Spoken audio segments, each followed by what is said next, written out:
요한복음 19장 28절 말씀입니다. 28절 이렇게 시작합니다. 그 후에 예수께서 모든 일이 이미 이루어진 줄 아시고 성경을 응하게 하려 하사 이르시되 내가 목마르다 하시니 거기 신 포도주가 가득히 담긴 그릇이 있는지라. 사람들이 신 포도주를 적신 해면을 우슬초에 메어 예수의 입에 대니 예수께서 신 포도주를 받으신 후에 이르시되 다 이루었다 하시고 머리를 숙이니 영혼이 떠나가시니라. 아멘. 요한복음에서 이 목마름이라는 이야기는 독특한 자리를 형성하고 있다라고 볼 수 있습니다. 예수님의 십자가 위에서의 죽음의 이야기의 마지막에도 예수님은 목마르다 말씀하고 있는 장면을 보여주고 있고요. 그러고 난 뒤에 다 이루었다 하시는 모습을 우리 가운데에 성경은 말하고 있습니다. 그리고 이 다 이루었다라는 이 말씀의 의미는 이어져 나오는 그 요한복음 20장 30절과 31절에서 이야기하고 있는 요한복음의 기록의 목적과 굉장히 긴밀하게 연결되어 있다라고 우리가 생각해 볼 수 있을 것 같습니다. 20장 30절에 이렇게 얘기합니다. 예수께서 제자들 앞에서 이 책에 기록되지 아니한 다른 표적도 많이 행하셨으나 오직 이것을 기록하면 너희로 예수께서 하나님의 아들 그리스도이심을 믿게 하려 하며 또 너희로 믿고 그 이름을 힘입어 생명을 얻게 하려 함이라. 이렇게 얘기하고 있는 이 말씀이죠. 생명이라는 것은 요한복음 속에서는 다르게는 영생이라고 표현되어지기도 합니다. 그리고 요한복음은 이것이 예수님께서 이 땅 가운데 오신 목적이다라고 이야기를 합니다. 요한복음 6장을 보면 6장 35절 말씀부터 한번 보실래요? 거기에도 목마름에 대한 예수님의 이야기가 있습니다. 예수께서 이르시되 나는 생명의 떡이니 내게 오는 자는 결코 줄이지 아니할 터이요 나를 믿는 자는 영원히 목마르지 아니하리라. 이렇게 얘기하고 있죠.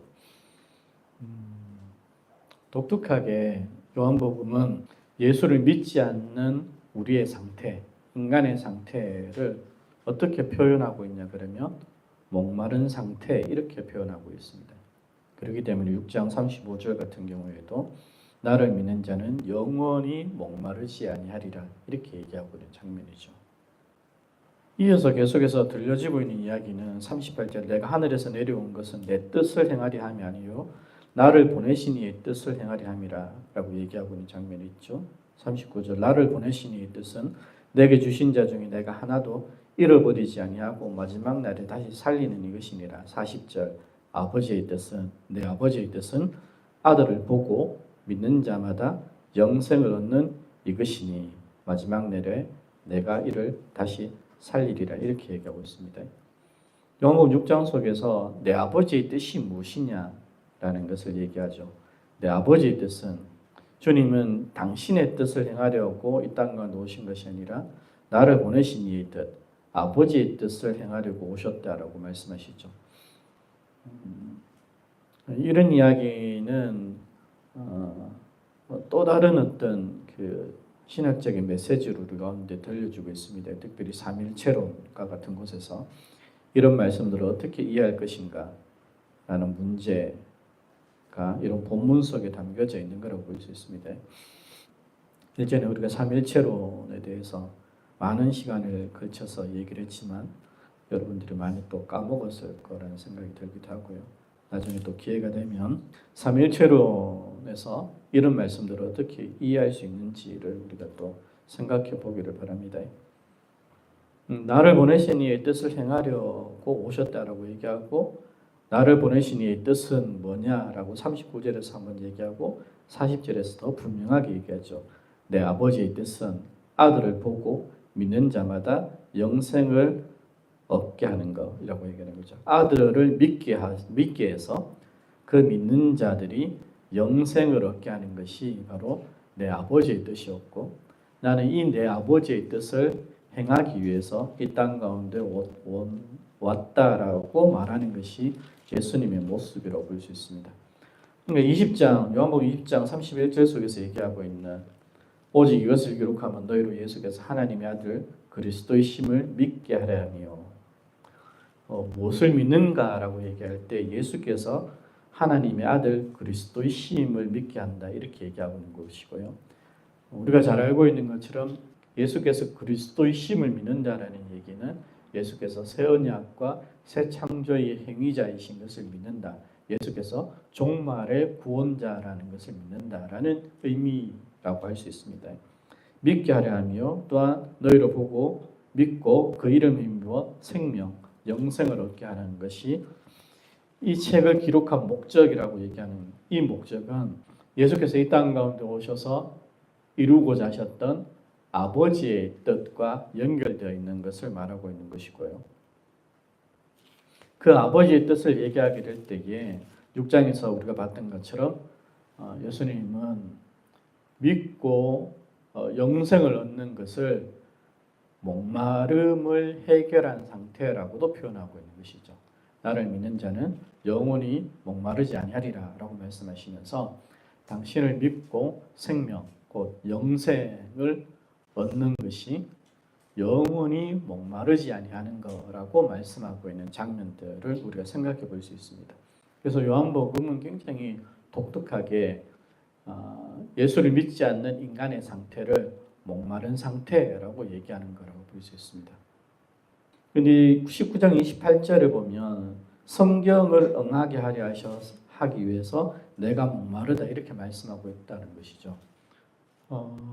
학자들에 따라서 이것이 어떤 구약 성경을 성취한 것이냐에 따라서 이야기들이 좀 있지만 많은 학자들이 이해하고 있는 본문 말씀 가운데 하나는 시편 69편 말씀이라고 볼 수 있습니다. 시편 69편을 보면요.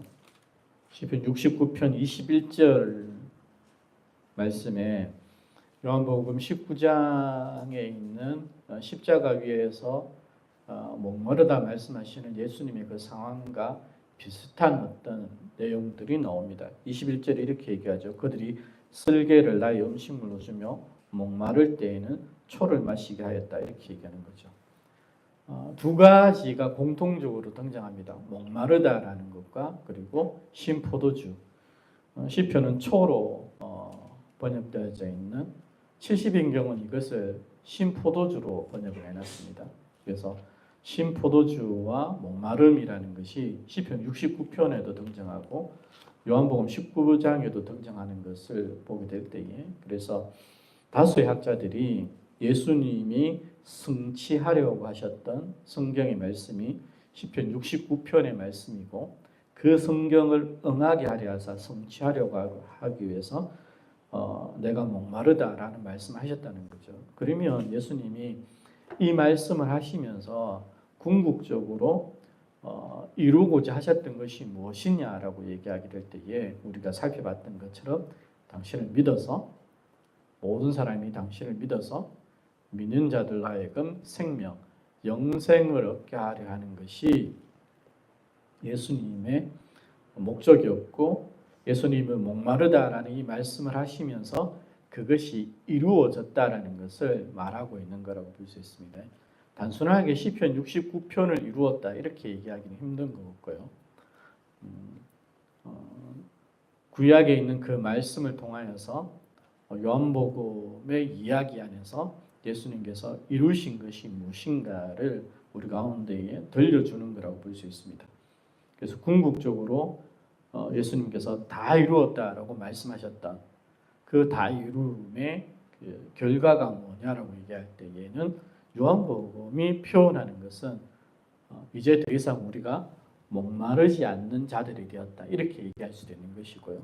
그래서 다시 풀어서 얘기하면 예수를 믿어서 영생을 얻게 되었다 이렇게 얘기할 수도 있는 거라고 볼 수 있습니다. 그런데 요한복음은 예수를 믿어서 영생을 얻었다라는 얘기를 또 다르게 어떻게 녹여내고 있냐 그러면 성령이 우리 가운데에 거하신다. 이 얘기로 또 녹아내고 있는 모습을 우리가 요한복음의 이야기를 통해서 살펴볼 수 있게 됩니다. 그래서 19장 속에 있는 예수님의 십자가 위에서 예수님이 내가 목마르다라고 얘기하시면서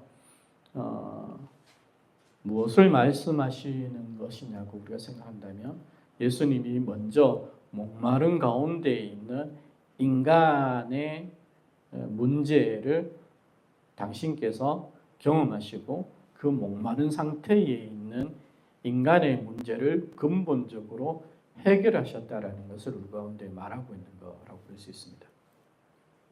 그리고 말씀드렸던 것처럼 우리가 목마른 상태에 있다라는 것은 요한복음의 얘기로는 성령이 우리 가운데에 거하시지 않는다라는 얘기라고 볼 수 있고요. 그리고 요한복음은 성령이 우리 가운데에 거한다라는 얘기는 언약의 이야기로 연결하고 있죠. 새 언약, 새 창조 이야기로 연결하고 있습니다. 그리고 그 이야기는 관계의 단절로 얘기하고 있죠. 그래서 요한복음은 영생이라는 것을 대단히 관계적인 언어로 표현하고 있습니다. 그래서 우리가 잘 알고 있는 말씀 가운데 하나도 영생은 유일하신 내 하나님을 아는 것이다 라고 얘기하는 대단히 관계적인 언어로 영생을 표현하고 있는 거죠. 그렇게 관계적인 언어로 영생을 표현하고 있는 것은 성령이 우리 가운데 가심으로 말미암아서 우리가 하나님과 관계함으로 존재하는 새 언약의 백성이 된다는 것이 그 핵심이기 때문이라고 할 수 있을 것 같습니다. 그러면 목마른 상태에 있는 인간은 어떤 가운데 있느냐라고 얘기한다면 일단은 생명이 없겠죠. 영생을 누리지 못하는 거라고 볼 수 있습니다. 생명이 없다, 영생이 없다라는 것은 하나님과 관계하지 않고 있기 때문에 사람과도 진실로 관계할 수 없는 삶을 산다 이렇게 얘기하는 거죠. 근데 이 땅 가운데서 삶을 살아가고 있는 모든 인간은 관계하는 삶을 살죠. 하나님과 관계하는 삶이 없어도 인간은 관계적 삶을 살아갑니다. 그렇기 때문에 관계적 삶을 하나님과 관계하지 않는 관계적 삶을 살아가는 인간의 그 관계적 삶은 어떤 삶이냐라고 얘기하게 될 때에 성경은 고통이다 이렇게 얘기를 하는 것입니다. 그리고 실질적으로 19장 28절이 이루어내고 있다라고 우리가 생각해 볼 수 있는 시편 69편이 보여주고 있는 그 시인의 목마름의 자리는 대단히 관계가 뒤틀려서 그 관계 안에서 오는 고통스러운 순간을 맞이하고 있는 인간의 모습을 보여주고 있습니다. 특별히는 세 가지 차원을 얘기하죠. 첫 번째는 스스로 고통스러운 거죠. 시인도 그렇고 예수님도 그렇고 십자가라는 그 예수님의 그 상황이나 시인의 그 상황이나 그 대단히 육체적인 고통 가운데 있다는 거죠. 그것이 목마름이 표현하고 있는 하나의 모습이고요. 두 번째는 사람들로부터 모멸을 당하고 있는 그 관계 안에서 오는 고통을 얘기하고 있습니다. 예수님도 역시 마찬가지로 예수님도 역시 십자가에 있을 때에 사람들로부터 모멸을 당하시고 모욕을 당하시는 그리고 예수님의 사역 전체 속에서 그 뒤틀린 관계 속에서 예수님께서 어떻게 고통스러운 길을 걸으셨는지를 얘기하고 있습니다. 그리고 또 하나는 하나님으로부터 오는 관계의 단절까지 얘기하고 있었습니다. 시편 69편도 하나님께서 시인의 삶의 자리에 대해서 바라보지 않는다라고 얘기하는 거죠. 하나님과의 그 관계가 단절된 것처럼 하나님이 보시지 않는다라는 하나님과의 관계 속에서 오는 고통을 얘기하고 있는 것이죠. 요한복음 19장 속에 있는 예수님의 모습도 역시 마찬가지로 예수님도 복음서 속에서 얘기하는 것처럼 어찌하여 나를 버리십니까? 라고 얘기했던 그 고통의 문제가 내가 목마르다라고 말씀하고 있는 예수님의 그 자리 속에서도 발견되어지는 거라고 볼 수 있습니다. 하나님과의 관계가 없고 그 하나님과의 관계가 없는 가운데서 관계하는 삶을 살아가고 있는 인간의 삶이 어떤 고통스러운 삶의 자리가 될 수밖에 없는가에 대한 얘기가 이런 가운데 펼쳐져 가고 있는 것들을 우리 가운데에 보여주는 거라고 볼 수 있습니다. 그 맥락 속에서 우리가 예수님께서 우리의 목마름의 상태를 해결하셨다라고 얘기하게 될 때에 그러면 우리가 무엇이 해결되어졌는가에 대해서 이해하는 것들이 필요하고 또 다르게 예수님께서 다 이루었다라고 얘기하셨을 때에 예수님이 다 이루심이 우리 가운데 믿는 그리스도인 우리 가운데에 어떻게 적용되어져야 하는가에 대해서 우리가 깊이 생각하는 것이 필요하겠죠. 단순하게는 믿어서 우리가 생명을 얻게 되었다 이런 얘기겠지만 그 이야기는 우리 가운데에 성령이 거하신다는 이야기고 우리 가운데에 성령이 거하신다는 얘기는 이제 우리가 마침내 하나님과 관계함으로 존재하는 언약 백성이 되었다는 얘기고 그 이야기는 우리가 사람과 그 언약 백성으로서 관계하는 삶을 살아간다는 이야기들을 우리가 그리스도인으로 삶을 살아가게 될 때에 깊이 자각하면서 새겨 넣어야 하는 우리의 삶의 이야기라고 우리가 바라보는 것들이 필요한 거라고 볼 수 있습니다. 요한복음 4장 속에서도 이런 얘기를 하죠. 4장 14절 내가 주는 물을 마시는 자는 영원히 목마르지 아니하리니 내가 주는 물은 그 속에서 영생하도록 솟아나는 샘물이 되리라.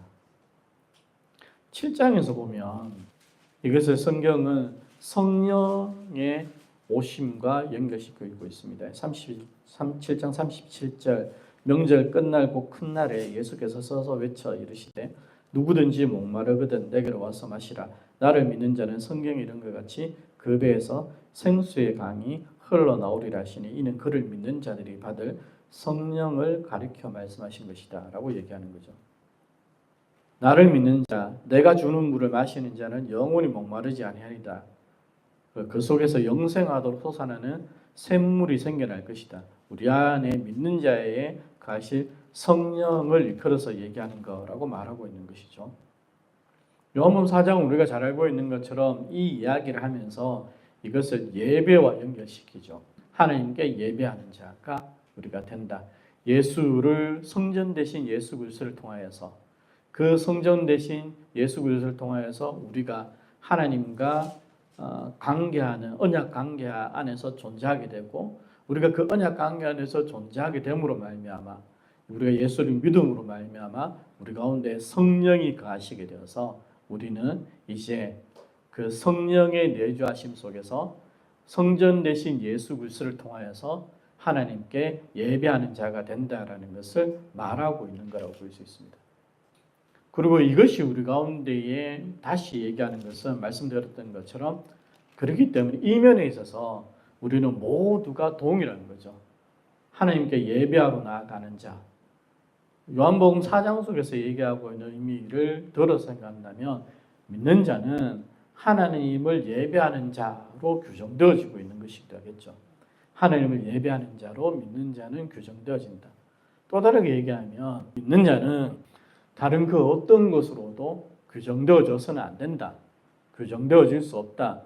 규정하려고 하지 마라 라는 의미가 그 속에 담겨져 있는 거라고 볼 수 있는 거죠.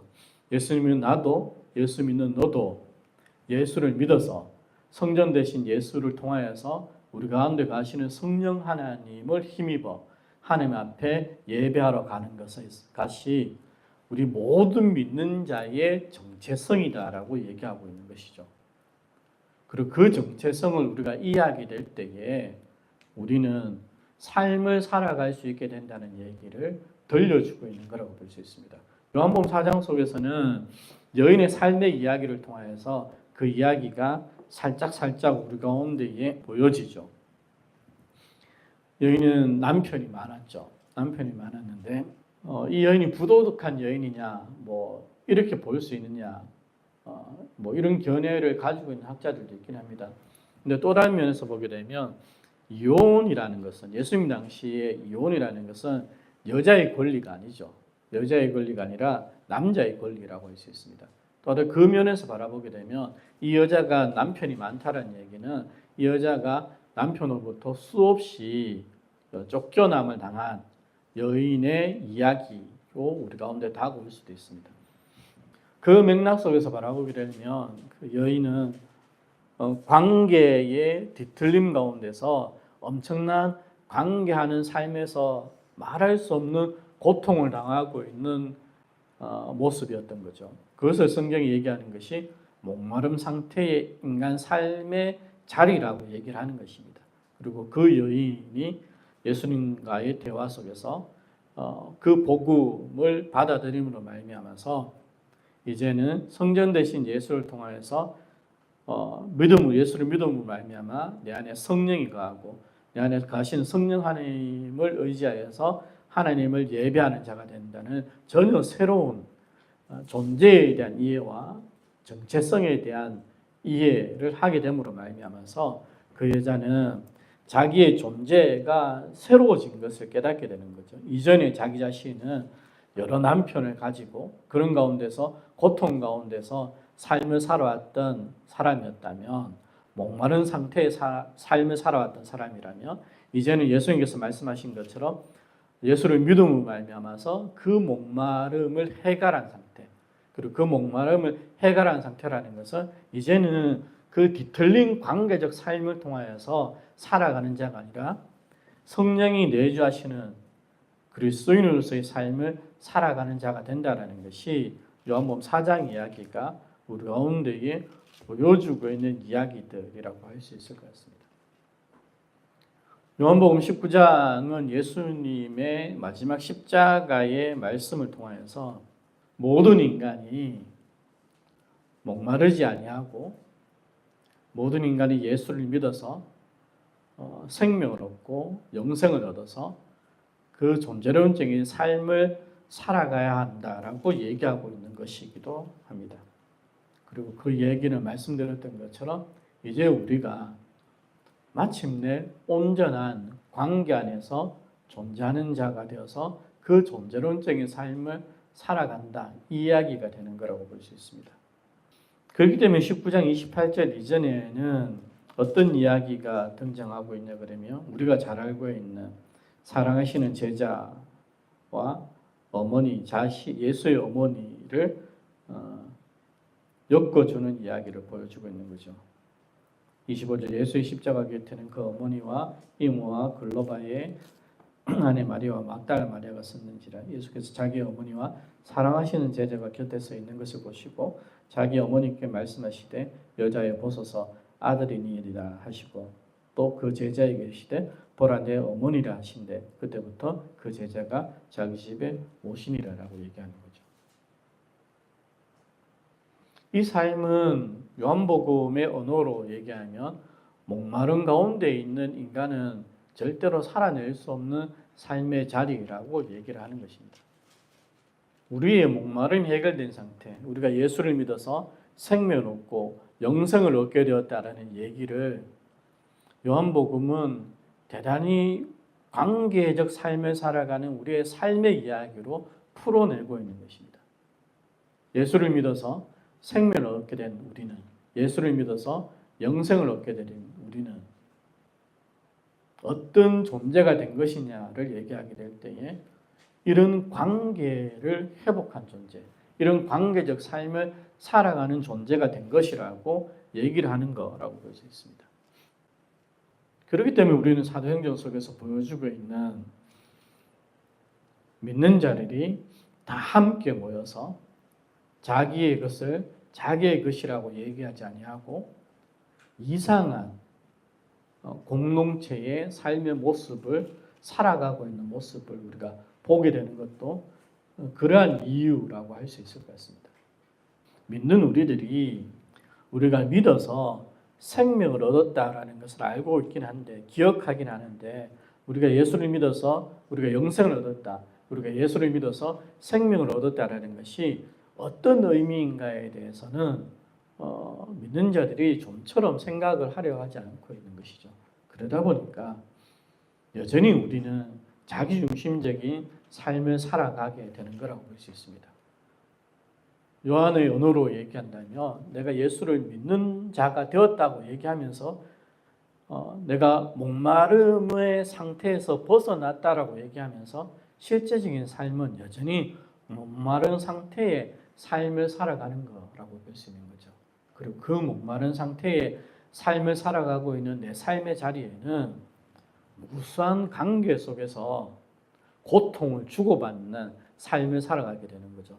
내가 누군가에게 고통을 주고 또 누군가가 나에게 고통을 주는 그것이 바로 여전히 목마름의 상태의 삶을 살아가고자 하는 이 땅의 무수한 교회와 무수한 그리스도인들이 그려내고 있는 삶의 자리라는 것이 안타까운 오늘 우리의 현실이라는 것을 우리가 생각해 보는 것도 필요하고요. 저와 여러분의 삶의 자리 속에서 어떤 삶의 그림이 펼쳐져 가고 있고 어떤 삶의 그림을 펼쳐가야 하는지에 대해서 다시 기억하고 다시 의식하며 우리가 삶을 살아갈 수 있게 되기를 소망합니다. 성령이 왜 우리 가운데 가시는지, 믿는 우리에게 성령이 가시는 이유는 여러분의 삶을 살아가라고 그런 것이 아닙니다.